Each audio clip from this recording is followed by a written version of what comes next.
नमस्ते बच्चों, कैसे हो सब बढ़िया हो ना? पढ़ाई कर रहे हो सभी? हमने 8 पाठ पढ़ लिया है। आज हम करते हैं उसका अभ्यास। अभ्यास नंबर 1 है एक पदेन उत्तरतः। एक शब्द में उत्तर दो।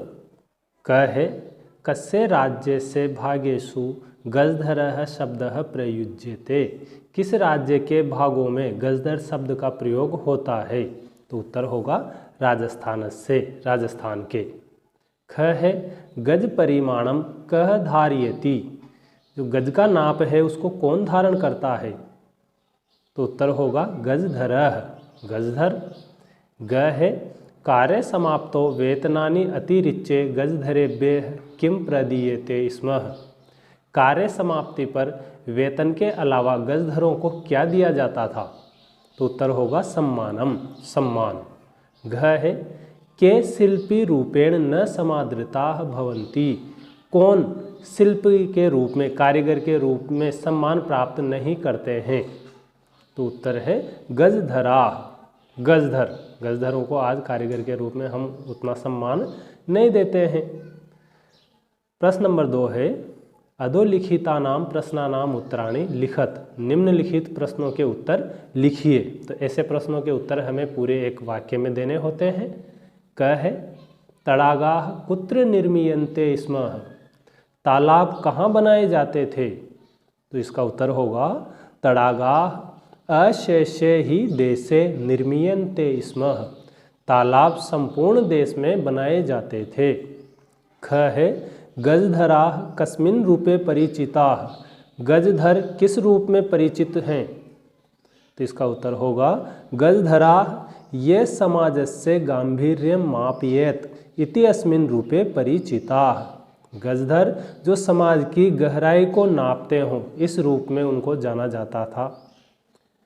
ग है गजधरा किम कुर्वन्ति स्म। गजधर क्या करते थे? तो इसका उत्तर होगा गजधरा नवनिर्माणस्य योजना प्रस्तुतवन्ति स्म। भावी व्ययम् आकलयन्ति स्म। उपकरण भारान् संग्रहणन्ति स्म। अर्थात गजधर नवनिर्माण की योजना प्रस्तुत करते थे, होने वाले खर्चे का अनुमान लगाते थे और जो उपकरण है, औजार है, उनको भी उनका व्यय भी वह स्वयं वहन करते थे। घ है के सम्माननीया। कौन सम्मान के योग्य हैं? तो उत्तर होगा गजधराः सम्माननीया। गजधर सम्मान के योग्य हैं। प्रश्न नंबर 3 है रेखांकितानि पदानि आधृत्य प्रश्न निर्माणम कुरुत। रेखांकित शब्दों के आधार पर प्रश्न निर्माण कीजिए, प्रश्न बनाइए। क है सुरक्षा प्रबंधनस्य दायित्वं गजधरा निभालयन्ति स्म। सुरक्षा प्रबंधन का दायित्व गजधर निभाते थे। तो इसका प्रश्न बनेगा कस्य दायित्वं गजधरा निभालयन्ति स्म। किसका दायित्व गजधर निभाते थे? तो उत्तर वही अंडरलाइन वाला शब्द आ जाएगा, सुरक्षा प्रबंधन का। उसी प्रकार ख है तेषां स्वामिनः असमर्थाः सन्ति। उनके मालिक असमर्थ हैं। तो इसका प्रश्न बनेगा केषां स्वामिनः असमर्थाः सन्ति। किनके मालिक असमर्थ हैं? तो उत्तर हो जाएगा तेषां। ग है कार्य समाप्तो वेतनानि अतिरिच्य सम्मानम अपि प्राप्नुवन्ति। कार्य समाप्ति पर वेतन के अलावा सम्मान भी प्राप्त करते हैं। तो प्रश्न बनेगा कार्य समाप्तो कानि अतिरिच्य सम्मानम अपि प्राप्नुवन्ति। कार्य समाप्ति पर किसके अलावा सम्मान भी प्राप्त करते थे? तो उत्तर हो जाएगा वेतन के अलावा। घ है गजधरः सुंदरः शब्दः अस्ति। गजधर सुंदर शब्द है। तो प्रश्न बनेगा कः सुंदरः शब्दः अस्ति। कौन सुंदर शब्द है? तो उत्तर हो जाएगा गजधर। ङ है तड़ागाः संसार सागराः कथ्यन्ते। तालाब संसार के सागर कहलाते हैं। इसका प्रश्न बनेगा के संसार सागराः कथ्यन्ते। कौन संसार के सागर कहलाते हैं? तो उत्तर होगा तड़ागाः, तालाब। तो इस प्रकार हमें रेखांकित शब्द के आधार पर प्रश्न बना सकते हैं। प्रश्न नंबर 4 है अधोलिखितेषु यथापेक्षितम संधिम विच्छेदम कुरुत, यानी निम्नलिखित में जैसी अपेक्षा है उसी के अनुसार संधि या विच्छेद कीजिए। यानी कुछ शब्द विच्छेद दे रखे हैं, उनकी संधि करना है, और जो संधि युक्त शब्द दे रखा है वहाँ पर उनका विच्छेद करना है। क है अध्य प्लस अपि, तो यहाँ संधि करनी है तो शब्द बनेगा अद्यापि, दीर्घ संधि हो जाएगी। ख है इसमें स्मरणार्थम, इस शब्द का संधि विच्छेद करना है तो संधि विच्छेद होगा इसका स्मरण प्लस अर्थम, वही दीर्घ संधि। ग है इति प्लस अस्मिन, यहाँ संधि करेंगे तो शब्द बनेगा इत्यस्मिन, यण संधि होगी इसमें। घ है तो यहाँ संधि विच्छेद करना है। एतेष्वेव, तो इसका संधि विच्छेद होगा एतेषु प्लस एव, यहाँ पर भी यण संधि है। ङ है सहसा प्लस एव, संधि करनी है इसमें तो शब्द बनेगा सहसेव, इसमें वृद्धि संधि है। प्रश्न नंबर 5 है मंजूषातः समुचितानि पदानि चित्वा रिक्त स्थानानि पूरयत, डिब्बे में से सही शब्द छांटकर रिक्त स्थान की पूर्ति कीजिए। तो इस डिब्बे में 5 शब्द दिए हुए हैं, रचयन्ति, गृहीत्वा, सहसा, जिज्ञासा, सह, तो नीचे रिक्त स्थान में भरना है। क है छात्राः पुस्तकानि, रिक्त स्थान विद्यालयं गच्छन्ति, यानी छात्राएं पुस्तकें फिर विद्यालय जाती हैं, तो यहाँ पर आएगा गृहीत्वा, गृहीत्वा, तो छात्रा पुस्तकानि गृहीत्वा विद्यालयं गच्छन्ति, छात्राएं पुस्तकें लेकर विद्यालय जाती है। ख है मालाकाराः पुष्पे मालाः, माली फूलों से माला क्या करता है, रचयन्ति, बनाता है, तो यहाँ आ जाएगा रचयन्ति, मालाकारा पुष्पे माला रचयन्ति। ग है मम मनसि एका वर्तते, तो यहाँ आ जाएगा जिज्ञासा, मम मनसि एका जिज्ञासा वर्तते।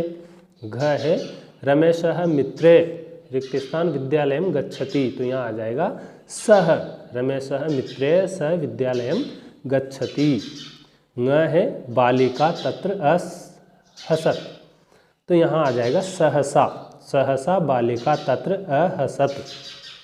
उसके बाद है प्रश्न नंबर 6 पद निर्माणम कुरुत, यानी शब्दों का निर्माण कीजिए। तो यहाँ पर कुछ धातु और प्रत्यय दे रखे हैं और हमें उनसे शब्द बनाना है, जैसे क्रि प्लस तुमुन, तो इससे शब्द बना करतुम। उसी प्रकार हिरि प्लस तुमुन से शब्द बनेगा हरतुम। फिर त्रि प्लस तुमुन से शब्द बनेगा तरतुम, यानी तुमुन प्रत्यय का तुम शेष रहता है। फिर अगला है यथा नम प्लस कत्वा, कत्वा प्रत्यय है तो यहाँ शब्द बनेगा नत्वा। उसी प्रकार शेष शब्दों में भी हमें कत्वा प्रत्यय लगा के शब्द बनाने हैं जो धातु रूप हैं, जैसे गम प्लस कत्वा तो शब्द बनेगा गत्वा, तेज प्लस कत्वा शब्द बनेगा त्यक्त्वा, भुज प्लस कत्वा शब्द बनेगा भुक्त्वा। उसके बाद अगला प्रत्यय है लेप प्रत्यय। लेप प्रत्यय की ये विशेषता है कि यहाँ पर धातु से पहले उपसर्ग आता है, तो उपसर्ग धातु और प्रत्यय इनसे मिलकर शब्द बनाना है। यथा जैसे उप, गम और लेप, इनसे मिलकर शब्द बना उपगम में। उसी प्रकार सम, पूज, लेप, इससे शब्द बनेगा समपूज्य। अगला है आ, नी, लेप, तो शब्द बनेगा आनीय। प्रदा, लेप, तो शब्द बनेगा प्रदाय। तो इस प्रकार हमें ये शब्द बनाने हैं। उसके बाद है प्रश्न नंबर 7 कोष्ठकेषु दत्तेषु शब्देषु समुचितां विभक्तिं योजित्वा रिक्त स्थानानि पूरयत। कोष्ठक में दिए गए शब्दों में उचित विभक्ति लगा करके रिक्त स्थान की पूर्ति कीजिए। यथा जैसे विद्यालयं परितः वृक्षाः सन्ति, यानी परितः शब्द के कारण यहाँ विद्यालय जो कोष्ठक में शब्द दे रखा है इसमें द्वितीय विभक्ति आई हुई है। तो उसी प्रकार क, ख, ग, इनमें भी हमें द्वितीय विभक्ति भरनी है, क्योंकि इनमें उभयतः, सर्वतः, अधिक ये शब्द आए हुए हैं और इनके योग में द्वितीय विभक्ति आती है। क है रिक्त स्थान उभयतः ग्रामाः सन्ति, तो ग्राम शब्द में द्वितीय विभक्ति आ जाएगी, तो यहाँ बन जाएगा ग्रामम उभयतः ग्रामाः सन्ति। ख है रिक्त स्थान सर्वतः अट्टालिकाः सन्ति, और कोष्टक में शब्द है नगर, तो यहाँ पर द्वितीय विभक्ति आएगी तो शब्द होगा नगरम सर्वतः अट्टालिका सन्ति।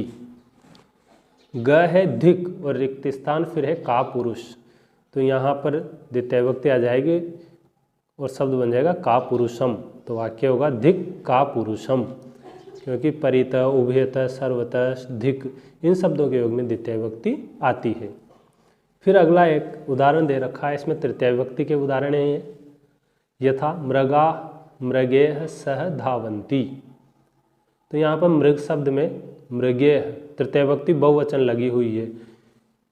क्यों लगी हुई है? क्योंकि इसमें सह शब्द आ रहा है और सह शब्द के योग में तृतीय विभक्ति आती है।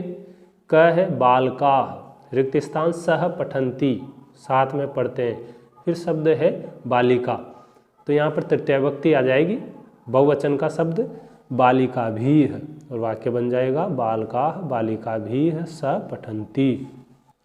ख है पुत्र रिक्त स्थान सह आपणम गच्छति, और पितृ शब्द है तो पितृ शब्द की तृतीय विभक्ति लगाएंगे, एक वचन में आ जाएगा पित्रा, तो वाक्य बन जाएगा पुत्र पित्रा सह आपणम गच्छति।